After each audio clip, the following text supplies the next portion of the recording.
ده الحاجة الحلوة اللي مش هيختلف عليها حد. مجرد بس ان اول ما حد هيدوق او يشم ريحة القرفة فيه هيعرف ان ده سينابون كداب. سينابون على طريقة الجلاش. كان عندك لفة جلاش كده ومش عارفة تعملي بيها ايه، خرجيها وهنعمل بيها اطعم سينابون خطير.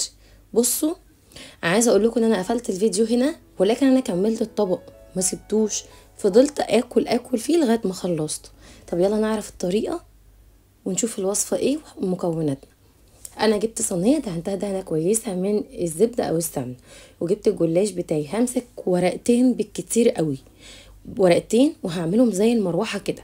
هفضل الف كده لغايه ما الم كل الورقه، وبعدين هعملها على شكل دايره، وهلم كل المجموعه وهخلص كل الشكل الورق اللي عندي بنفس الشكل ده.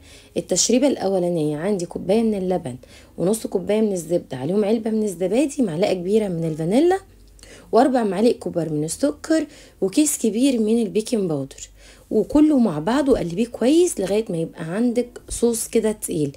ابتدي وزعيه ونزليه كويس على الجلاش. هتدخليه الفرن هياخد لون من تحت ومن فوق. اهم حاجه تعملي الخطوه دي وتاكدي ان انتي وزعتي الصوص كله في كل الورق.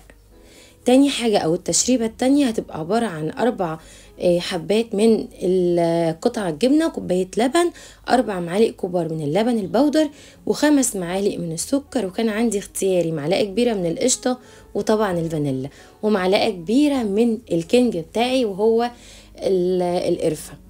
هنقلب كل الكلام ده، بس الصح ان انتي تضربيه بالهاند بلندر او تحطيهم في الخلاط. انا استسهلت بصراحة وعملتهم بالمضرب كده. بعدين اول ما يطلع من الفرن اسقيه بقى بالتشريبه الحلوه دي، وكمان حطيت عليه صوص كراميل اختياري. جربي الوصفه خطيره وطعمها حلو جدا.